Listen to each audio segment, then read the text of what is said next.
Hey, welcome to Liquid Lunch. It's me, Hugh, and Lalo is here today on a Wednesday. Hey. Right? Yep. Now, we've got our first guest, Donna Flynn, joining us here talking about voice training.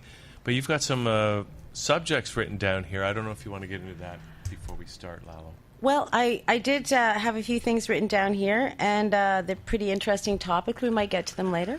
Okay, we can get to them later then. That makes sense. Yeah.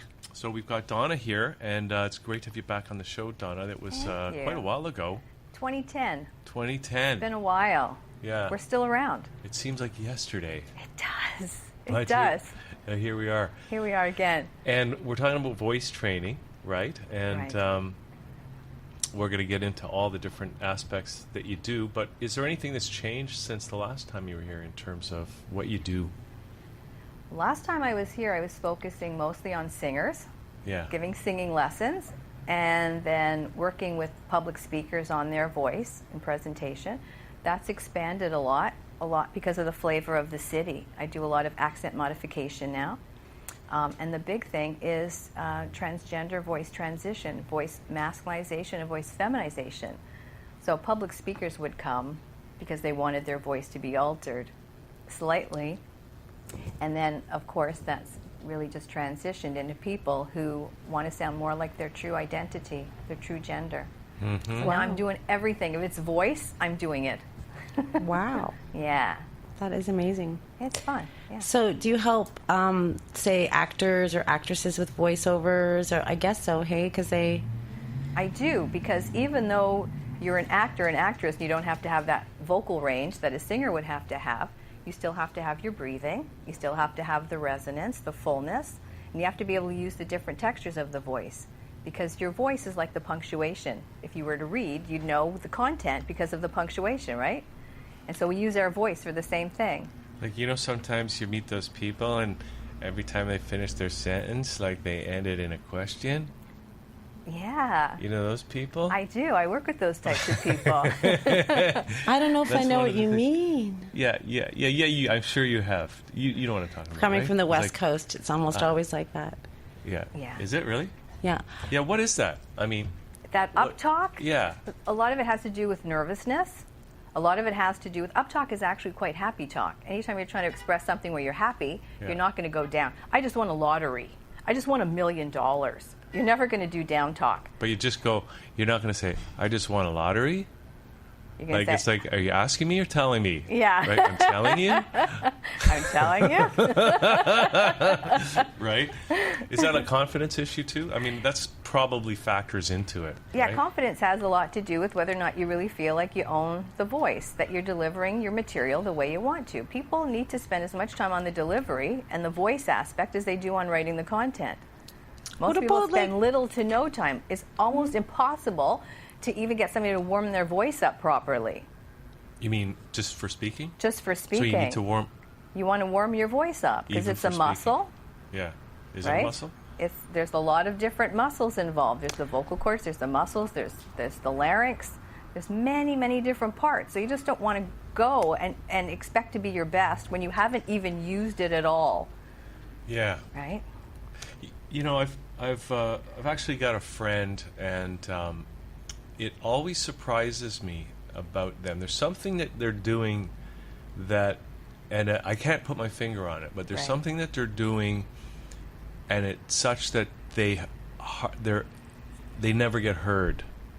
Right. Like, even if you're talking one-on-one to them, right, it's like somehow whatever they're saying, right, it's not that they're not talking loud enough, right, but somehow it's just not communicating. It's not connecting. It's that monotone.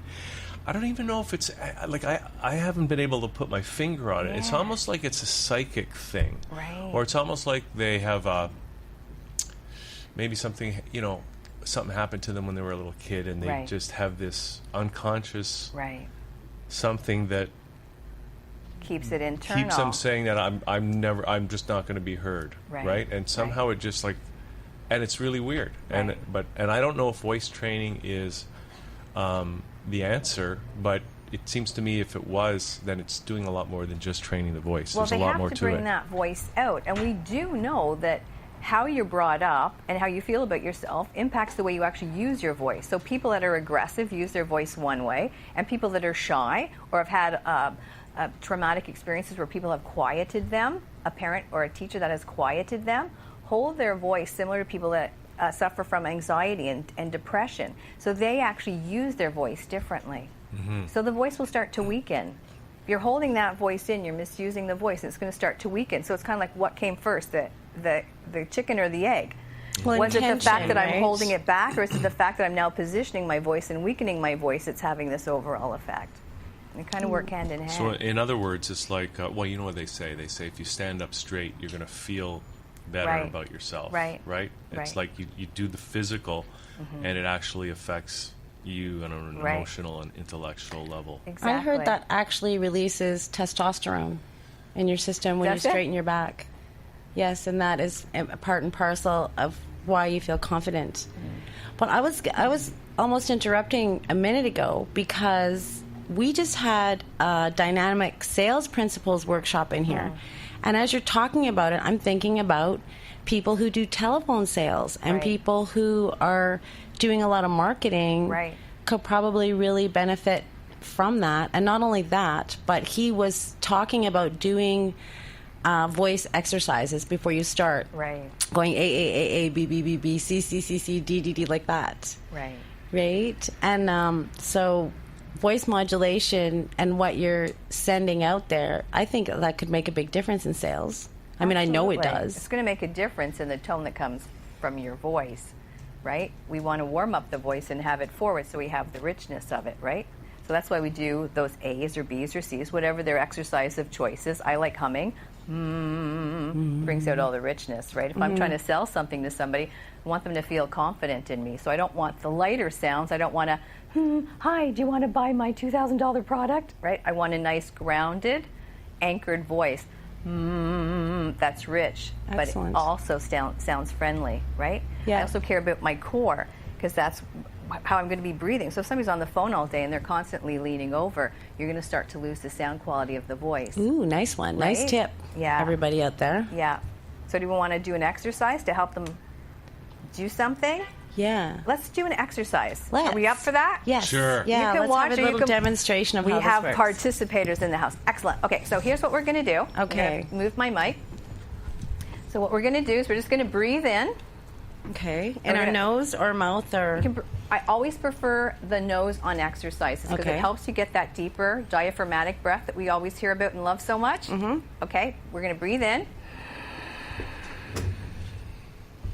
And we're going to gently press our hands together as we do an SH.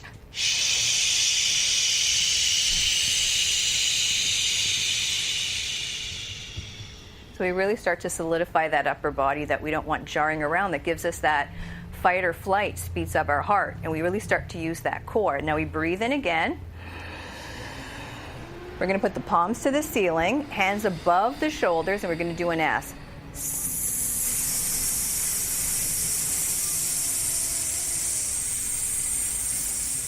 And again, all of this just opens up the chest and gets the diaphragm to work. And when I actually do this, I'm rotating my shoulders into their proper position without doing anything to try. They're just automatically rotated into position. Now I drop my hands, and now my core is in alignment. This is open, this is working, and my rib cage is in alignment. So I only have to do 2 or 3 of those, and I'm good to go. Your core opened? Are you feeling like your core is open? Way open. Let's do it again.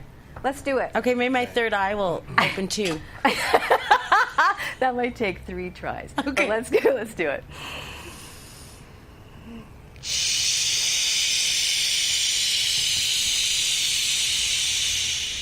Breathing in, gently press the hands together.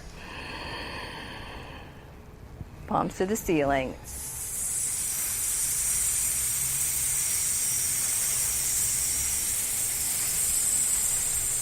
And then you just drop them. Doesn't that feel good on the shoulders? It does. It feels good almost everywhere, actually.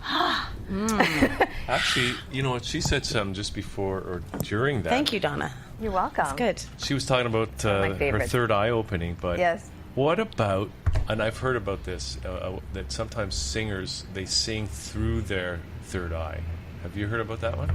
people use their visualization all the time because we know the sound's going to be produced in the vocal cord, but how we actually get that out to express ourselves in the way that we want to express ourselves is different from person to person. So people will actually think, high in the mouth, the third eye. Yeah.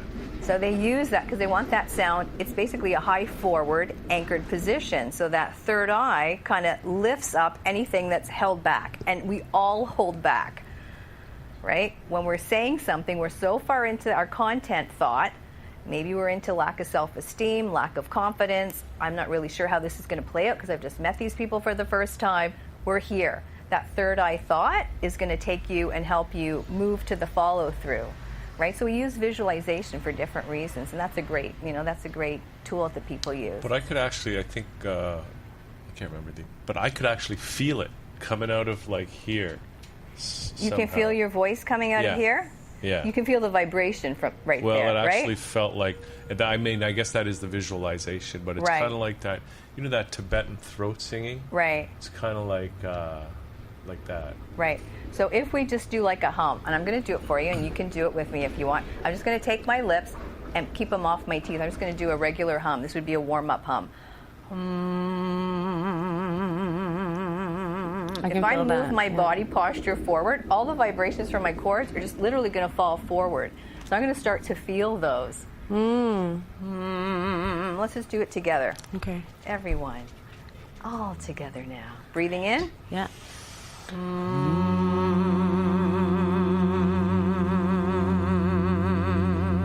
And everything just kind of comes up and forward. It falls into position. So it feels like the sound is actually there, like the sound is coming out of different parts of our body. We're kind of going like way out there with the vocal training, coaching thing, and we're on to the third eye thing. But I just want to take one more little comment on that.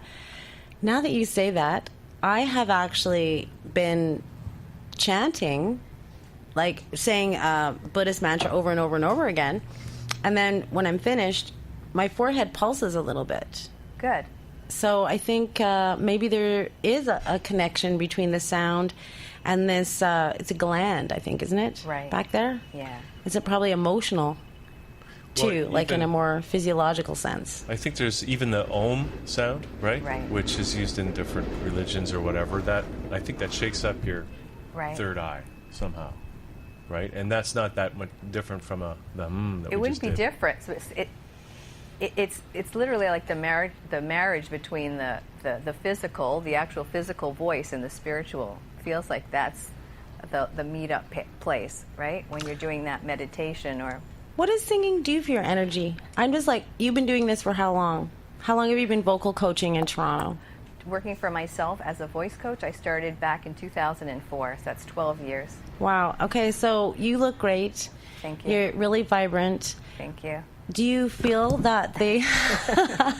No, you're doing great. This is not the woman hangover show. This isn't that. It's not. But we might be doing some speed dating later. Okay? But do you feel it enhances your non-physical self, your spiritual body? Because I've seen musicians really elder, like jazz musicians, okay, and they just seem to last forever at the end there and have a lot of energy. And like you've taken vocal coaching so many different places, and you've done so much with it. And so it's kind of funny we're having this conversation.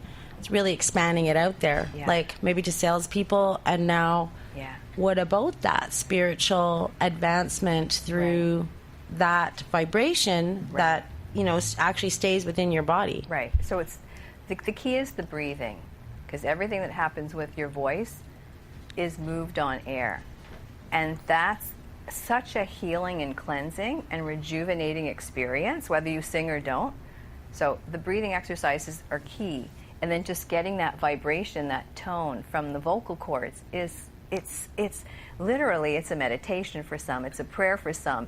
It's this, it's in the place of half a bottle of wine when they get home from work for some, right? It's a healing experience. It's also an experience with yourself, which is why singing is so difficult for so many people, because you can't bluff your way through. It really shows how deeply you experience your own voice. Let's talk about that. Based on what comes out. Because right? This is a very difficult thing, right? Like, you're a singer, too. You sing, you play music. I sing, and I have taught a little bit, all right? And there's that point where you have people, and you know everybody can sing. There's that African saying, if you can talk, you can sing. We all know we've got the vocal cords. Right. And then there comes that point where, what is that? Why is it that we can talk and we can express ourselves, and then when we go to sing, there's that rawness, or like you say, that deep connection? Right. Because it's so important to us. You know, it's self-expression, it's self-awareness, self-knowledge, what I'm going to share with the world, how much or how little. So there's a lot of things that go on with that. That doesn't necessarily mean you have to do that. You can just get up, want to hear applause, and do a bunch of riffs and runs, work on your range. You can hit some high notes. You can be totally vacant from the actual experience of what the voice is inside. Right? So, yes, you can do that, but it's not mandatory. There's a lot of people that get up and open mics, and they're just there to have a good time. They have no interest in impressing anybody. They're just there to have some fun, right? And so they're just getting up there to do their riff and run, sing the song that they love the most, and then sit down. And it's not an emotional experience for them at all. It's just a good time, right? So it's not mandatory. It's not like it's... Because you sing doesn't necessarily mean you are engaged in the experience of voice. That explains why sometimes I don't like a really proficient musician or a very proficient singer who's like got a whole lot of skill and is really doing it. And then some, maybe a young person or somebody who isn't that experienced of a singer will express something, and I'll be like, why is it that? And that's why, because that person, let's say they know themselves, they're not afraid of themselves, they know what they want to express, and they're not afraid to do that. Right, and they haven't over-techniqued the musical experience for themselves. Ooh, there's some musical jargon. They haven't over-techniqued. Yeah, some people have studied technique so much. You're actually listening to vocal technique as opposed to the music, right? As opposed to the individual. Right. How about auto-tune? How's that? Auto-tune is great. I like it. I need it. Actually, there's nothing wrong with auto-tune if you want to use auto-tune. I mean, some of what Lala was making me think of was that, there are some well-known singers who aren't very good singers, right? Like Bob Dylan is a good example. So if you look at somebody like him, I mean, what do you have to say about his voice? Because something's working for him. Right, that was a totally different era. That was a totally different time. Like, if he were to start out today, we don't know what would happen to him. But raw and authentic always wins over highly technical singers. There it is. Everything's about authenticity. Even as a public speaking coach, I have people that come in who have had previous training, and they have conditioned themselves to take out all the ums and the ahs, perfectly spaced. And in an era, that was considered professional. Now we sort of, we're a little judgmental of people who are like that. We go, is that person trying to take advantage of me? We don't trust as much. So now it's all about authenticity. But with auto-tune, you lose all that, right? Because it's all done by a machine. You lose all of that. Yeah, right? You lose all of that. We don't have too much time left, but I still want to hit on a couple of points. Yeah, and then I want to sing a little tiny bit. Hang on. Okay. You want to sing, or you want to sing with me? Before we're done, okay. I think all three of us should sing before you go. Sure. I was impressed, Donna, when you just did your little hum there, and the vibrato came out, right? I've always been... for me, vibrato, I can't do the vibrato or something, right? Like I used to, I won't tell you what I used to do when I was making recordings, but for me, my sister though, I don't know how she did it. You know how she did it? She, because she was actually a professional performer, right, and singer, and she had good vibrato, and I think she got it because she used to just listen to Judy Garland all the time, and somehow patterned herself off of that. Right. But for me, it's like I can't. Like, I don't go into vibrato, Right. And if I do, it's like fake. It's like, right. Or I actually do this. That's what I do. Manual vibrato on the records, right? Well, I mean, Donna, sometimes you want it, sometimes you don't, right? I mean, can you teach someone to do vibrato? Of course you can learn how to do vibrato. The voice is vibrations.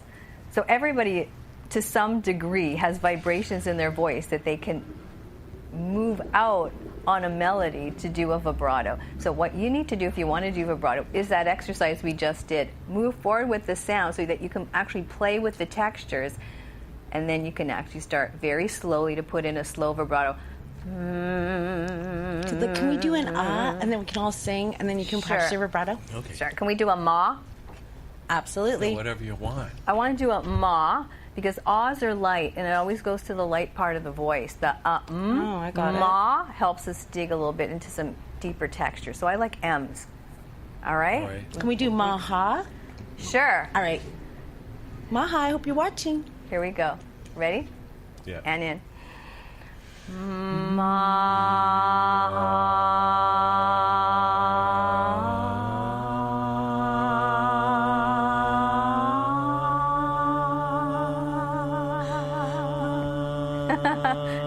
That's totally that. See, I wasn't getting any vibrato there though. Ma. Try that. Ma. When it's forward, it's a lot easier to get the vibration. We held that really long for you to try to get vibrato because you need good breath for vibrato. Jazz singers don't want vibrato though. Who?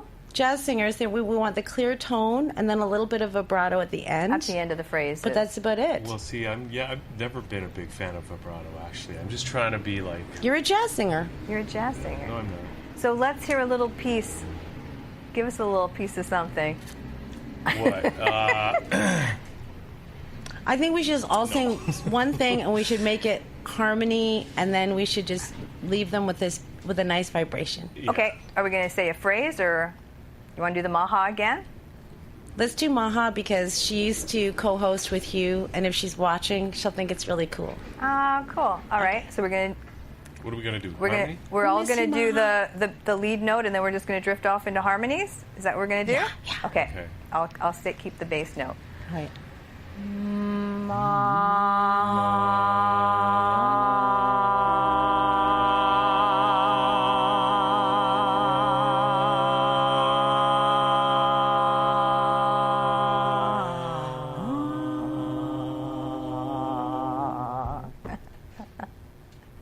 How was that? That was really Pretty nice. good. Okay, so You don't get that with auto-tune. You can't do this it's with in perfect auto-tune. pitch with auto-tune. No, that was perfect. We'll experiment. So that's great, Donna. Now, so again, let's just go over the people that you can serve with the training, the coaching that you do. Yeah. Singers, obviously, right? Singers, yep. Speakers. Speakers, business professionals, People that need accent modification. Yep. Or these people that maybe they're just finding they can't express themselves, like that person I was talking about. Yeah, they're the person that is highly educated. They go into the networking event and they blend in with the wallpaper. You wouldn't know they were there. You wouldn't remember them. And also, let's remember the transgender voice transition. That is such an important topic. To have a voice that doesn't truly reflect your true identity it's heartbreaking. It's heartbreaking to see people struggle with that. Yeah. Okay. And is there anything else on that list that you? Oh, that's should bring enough. I'm pooped at the end of the week. Okay. All right. And people can check out the website, which we put up there, voicetrainingprivate.com. And that's great. Any final Yeah, thoughts? and it's just great to have you here. I really admire the work that you do. I really admire all the things that you do with voice. So, thank you. I appreciate being here, so thank you. Okay, great. Thank you very much. Well, we're going to take a little break here on Liquid Lunch. We got lots more guests. Valerie Shearman is in the house. Yeah. Valerie Shearman. I know. See? She appreciated vocal stuff. Hi. See, it's another That Channel miracle. That's amazing. Okay, great. We're going to take a little break. We'll be right back. ThatChannel.com.